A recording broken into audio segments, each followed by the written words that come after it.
Cara, essa aqui é uma daquelas músicas que, mesmo que você não conheça ela, você com certeza você já ouviu. Essa música aí tá no nosso subconsciente coletivo. E assim, com certeza, toda vez que você escuta as primeiras notas dessa música, te vê uma energia legal, né? Puta, que música maneira, que música legal, assim, que energia pra cima, que vibe boa. E você provavelmente não fica muito aí queimando a sua cabeça pra pensar o significado dela. Só que eu vou te falar um negócio. Essa música daqui é uma das várias que provam o porquê que as músicas antigas não ficam velhas e simplesmente ficam melhor a cada ano que passa. Mas eu vou falar disso com mais detalhe mais pra frente. Com certeza você já ouviu Fortnite Son umas 1000 vezes com esse clima super animado e pra cima, sem nem imaginar qual é a mensagem da música, né, que é bem profunda. Ela já apareceu nos contextos aí de filme de guerra, né, como Apocalipse Now, por exemplo, ou no filme aí mais clássico, mais light, como Forrest Gump.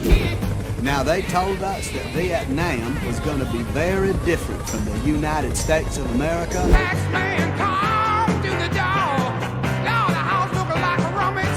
Ou se você é mais dos games, você já deve ter ouvido ela até jogando Call of Duty.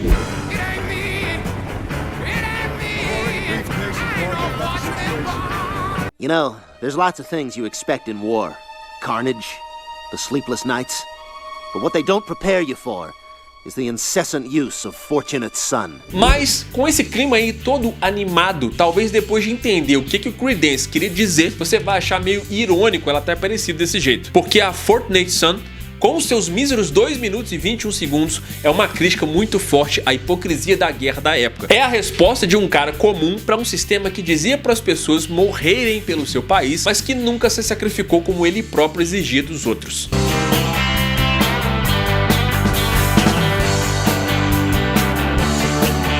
Cara, saca só esse trecho aqui.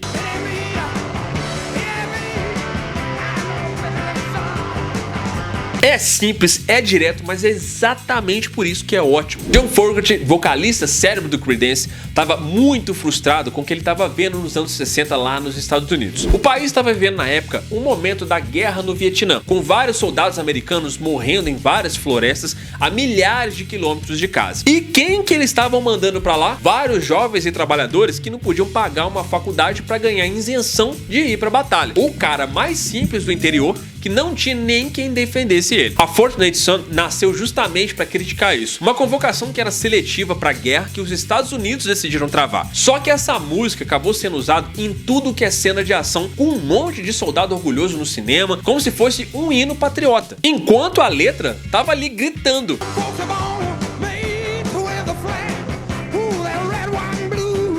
O John Fogerty estava tirando sarro desse patriotismo de fachada, desse amor à pátria que só vale quando o filho dos outros é que tá indo pra guerra. Essa música é sobre quem se dá bem com a guerra e não sobre necessariamente quem tá indo pra ela. Os Estados Unidos nos anos 60 eram um barril de pólvora prestes a explodir. Tava rolando a guerra do Vietnã, que era um conflito que os Estados Unidos entraram pra barrar o comunismo, mas que na real virou aí um atoleiro de lama e sangue. Milhares de jovens estavam sendo enviados pra morrer numa selva que eles nem sabiam apontar no mapa direito. Naquela época ali, o mundo estava dividido basicamente em dois grandes blocos ideológicos. De um lado, o comunismo liderado aí pela União Soviética e pela China, e do outro, o capitalismo comandado basicamente pelos Estados Unidos. Foi nesse cenário polarizado e paranoico que o Vietnã, um país pequeno e empobrecido do Sudeste Asiático, acabou virando um campo de batalha de um conflito que no fundo nem era dele. O país estava dividido internamente. O Vietnã do Norte, com orientação comunista, tinha o apoio da União Soviética e da China, e o Vietnã do Sul era sustentado pelos Estados Unidos, que viam na região uma peça-chave para impedir o efeito dominó do comunismo na Ásia. A princípio, os Estados Unidos disseram que iam só ajudar, mas essa ajuda virou o envio de conselheiros militares, depois soldados e depois helicópteros, artilharia, napalm e mais de 2 milhões de americanos pisando no solo vietnamita. O problema é que essa guerra não fazia o menor sentido para quem estava lá. O terreno era hostil,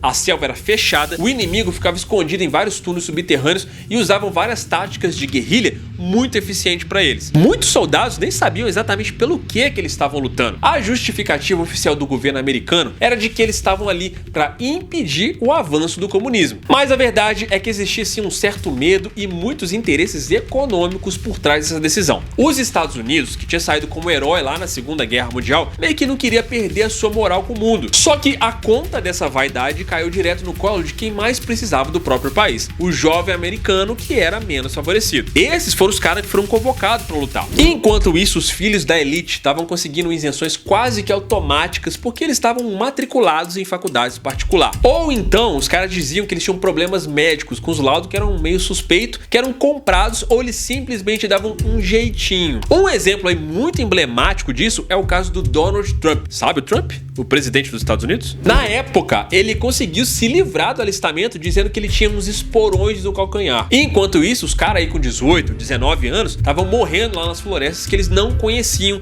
lutando por uma causa que eles mal entendiam. Foi a primeira vez que uma guerra foi transmitida diretamente para os americanos pela televisão. A população via no horário nobre aquelas imagens reais de soldados mutilados, criança ferida correndo nas estradas, os camponeses sendo torturados, e aquilo começou a minar a confiança no governo. Por causa disso, vários protestos começaram a pipocar pelos Estados Unidos. E nessa aí, vários músicos começaram a compor várias letras que desafiavam a autoridade e apontavam o dedo para um sistema que estava sendo hipócrita e também desigual. E foi no meio dessa sensação de ansiedade, medo e frustração que nasceu a Fortunate Son. O que o John Fogerty fez foi traduzir em 2 minutos e 21 segundos o sentimento de milhões de pessoas que sabiam que alguma coisa estava errada ali. Ele não escreveu sobre a guerra em si, ele escreveu sobre o sistema que escolhia quem ia morrer por ele. Porque aquele conflito não era sobre comunismo ou liberdade necessariamente, era sobre quem estava no helicóptero atirando e quem estava em casa carregando o caixão do filho que nunca voltou. Mas a década de 60 não foi só turbulenta, ela foi uma explosão cultural onde política, arte e juventude acabaram se misturando. Nunca antes a música tinha sido usada com tanta potência como ferramenta de denúncia para provocar, conscientizar e também transformar. A guerra do Vietnã,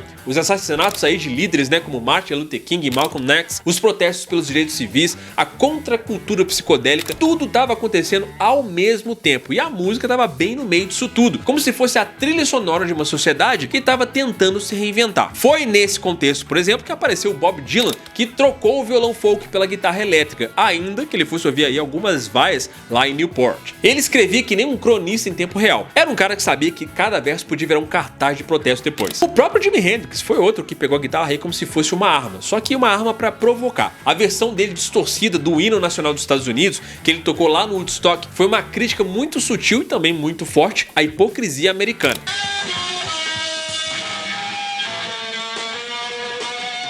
A Janis Joplin cantava sobre abandono, sobre um amor mais sujo, liberdade e sobre ser mulher no mundo que estava tentando calar ela. Ela era frágil e hostil tudo ao mesmo tempo, e isso por si só já era uma resistência. E ali, no meio disso tudo, o Creedence Clearwater Revival estava destoando. Enquanto o Bob Dylan escrevia que nem um poeta urbano e o Jimi Hendrix estava explorando o seu som, o Creedence tinha cara de banda sulista. Mas isso aí era só fachada, porque por trás daquela aparência rústica tinha uma banda com muita consciência política, e a Fortunate Son foi uma música que acertou em cheio. Não era assim uma música bonita, ela era crua, curta e até barulhenta. Até porque a crítica não precisa ser elegante.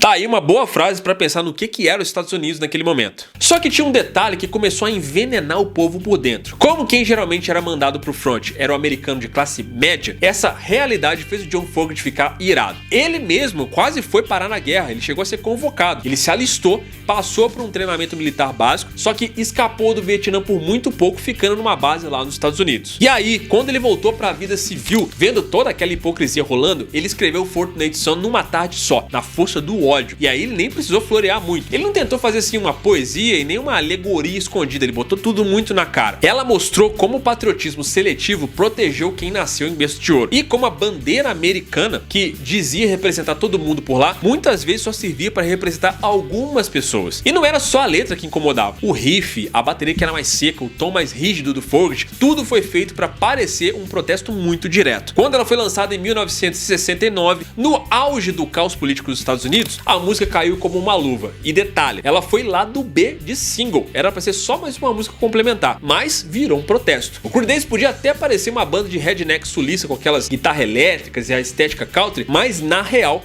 era uma banda com uma crítica social com som de caminhonete. E aí começa a ironia. A Fortunate Son, ela virou trilha de vários filmes militares hollywoodianos, tipo Forrest Gump, Nascido pra Matar, o Apocalipse Now e até campanha política, como se essa música aí fosse em favor do exército. Só que era o contrário. E aí o próprio John Fogerty ficou muito puto com isso por décadas. Ele teve até que processar a campanha política que usou a música totalmente fora do contexto dela. E essa música aí virou-se um mutante cultural. Ela aparece em filme, jogo, trailer, comercial e às vezes até como se fosse um rockzão meio patriótico, com um soldado correndo com bandeira ao vento em câmera lenta e helicópteros sobrevoando o céu. Mas você prestou atenção em tudo que eu falei até agora aqui? Olha só a letra.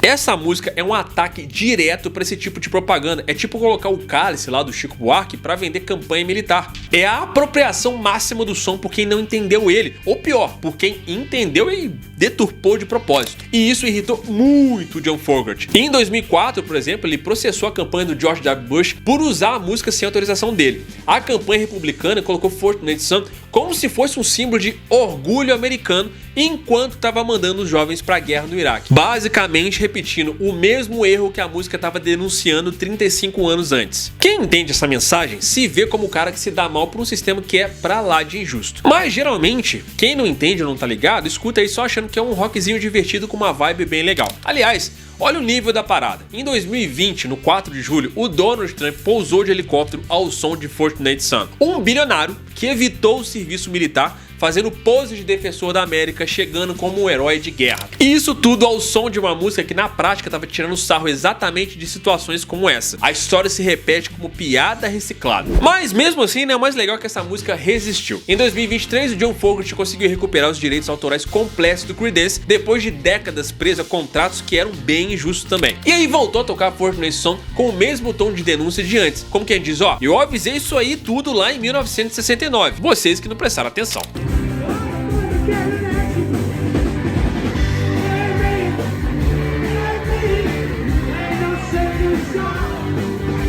Essa música aí é uma marca que principalmente os americanos carregam, né? Mesmo aqueles que nem viveram diretamente os horrores do Vietnã. Ela representa uma época em que a música serviu como trincheira e a letra era uma espécie de documento histórico. E ainda assim, quando a gente escuta aquele riff, tem gente que acha que é só uma musiquinha pra cima, meio patriótica, pró-exército. Isso aí diz muito menos sobre a música e muito mais sobre a nossa própria capacidade de escutar o que a gente quer, ignorar o incômodo e transformar protesto em propaganda. O John Fogerty, quando escreveu essa letra, não tava tentando soar bonitinho, ele tava muito irado. E foi justamente por isso que a música ficou tão grande, porque no meio de tanto artista tentando florear a dor, ele foi direto ao ponto, sem maquiagem nenhuma. No mundo onde o marketing engoliu a autenticidade, né, onde até o protesto virou produto, ouvir uma música como essa aqui é protestar. É lembrar que nem todo artista precisa ser agradável e que às vezes o papel da arte é justamente provocar desconforto. A arte que te consola é de fato muito boa, mas aquela que te faz refletir é ainda melhor. E é por isso que eu acho que esse tipo de música aqui, as músicas antigas, elas continuam durando até hoje. Muitas vezes a gente se pega se perguntando isso, né? Por que será que essas músicas de hoje não marcam tanto a gente quanto as músicas antigas? E a resposta